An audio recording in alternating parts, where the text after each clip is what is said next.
You all remember being in school and someone would get summoned to the principal's office, yeah? The announcement would be made over the intercom, or someone would come to knock on the door, and the culprit would have to walk out of the room with everyone making noise behind them. Maybe you were the culprit, I don't know.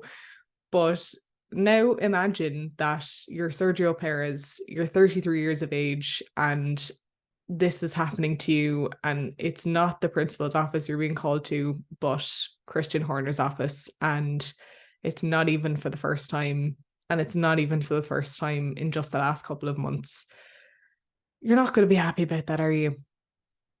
I would go so far as to say that you're thinking about ways to prevent it ever happening again.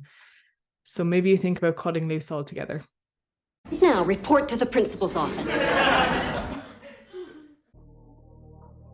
From what I've observed, particularly this year, there are a bunch of reasons actually why Sergio Perez may want to retire. And on their own, I don't believe that they would be enough. But when you look at them as a whole and look at his situation, I can understand why he might want to do that. And the first really is the lack of security, the lack of job security that he has. His seat in Red Bull is constantly under threat, and at the moment it's under threat from Daniel Ricciardo.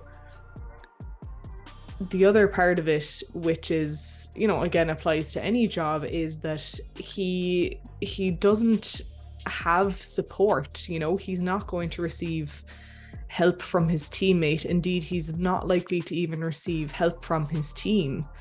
And the net result of those two problems in particular is exactly what we've seen, which is a driver that has lost so much confidence to the point where he's making really questionable decisions out on track.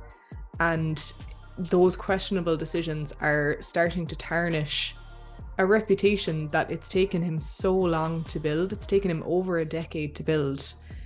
And, he's no longer king of the street circuit. His last win was in Azerbaijan and Baku. He's no longer the tire whisperer.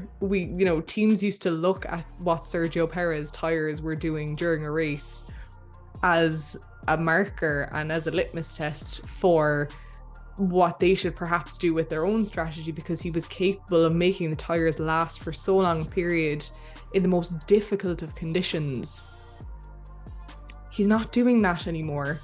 He's crashing into people where he shouldn't be. He's making lunges where they're never really on. He's making mistakes with nobody on track around him, both in qualifying and in races. This is not the Sergio Perez that I think he would ever want to be remembered as. It's not, as I say, what he has spent all these years building and training for and working so hard to achieve. And who knows, maybe in another team he still wouldn't have, this would have happened anyway. But you have to say that the sheer visible lack of or drop in confidence in this man, because of the environment that he's in, and because of the fact that at the end of the day he isn't, for whatever reason, handling it as well as he would like, the result is that he's on the brink of retirement.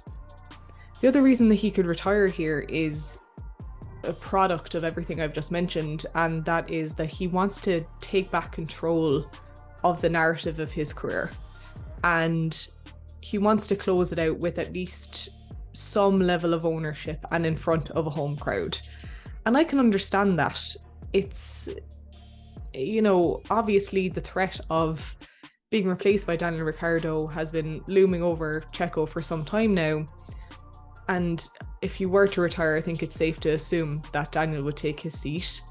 Christian Horner confirmed after the Qatar race weekend that he was going to have a sit down, as I mentioned at the top of the video, with Checo about his situation within the Red Bull team. And there were two reports that came out of that. One suggesting that he was told that if he didn't retain P2 in the championship, in the Drivers' Championship that is, between now and the end of the season that he would be immediately replaced by Daniel Ricciardo.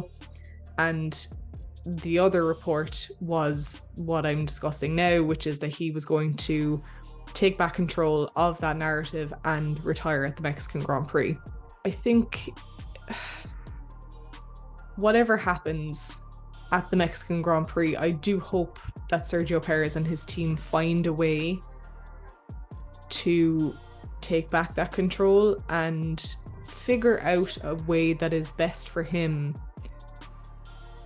to close out his time in Formula One. That's not to say racing entirely, but in Formula One with as much grace and dignity as possible, because he has faced a huge amount of trials and tribulations in his 12-year F1 career, and he deserves to go out on a positive note. And the Mexican people are so proud of him that if he's going to do it, there is no better place for it to happen. So what would be the knock-on effects if Sergio were to retire? Obviously, as we've said, it's highly likely that Daniel Ricciardo would take that second seat at Red Bull next to Max. I don't really think that the team would need to worry about Ricciardo going rogue on them.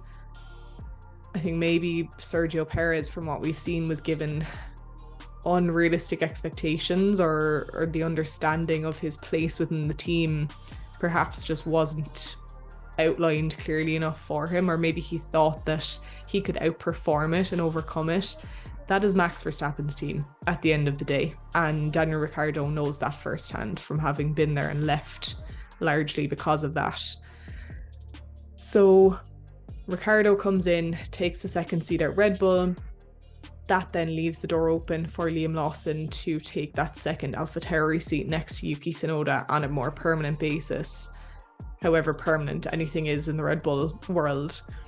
And Lawson has acquitted himself very well so far in that AlphaTauri, and if the team is going through another rebrand or a change in ownership, as has been suggested over the last couple of months, it could be very appealing, particularly for the APAC market, to have two drivers that are from that region in one team. And let's not forget, Red Bull at the end of the day is a marketing organization. It's not a sports team. It has many sports teams, but it is a marketing organization. And I think, that could present a really interesting proposition for them. Thank you, as always, my friends, for watching. It's a sad day when we have to talk about Checo Perez retiring earlier than he would like, but let us wait and see what's going to happen. Drop a comment down below and tell me what you think is going to happen. What do you think are the odds of this happening? Is Perez going to retire at the Mexican Grand Prix in just a few weeks' time? I'll be hanging out with you all in the comments once this video goes live, but until then, take care and enjoy your racing.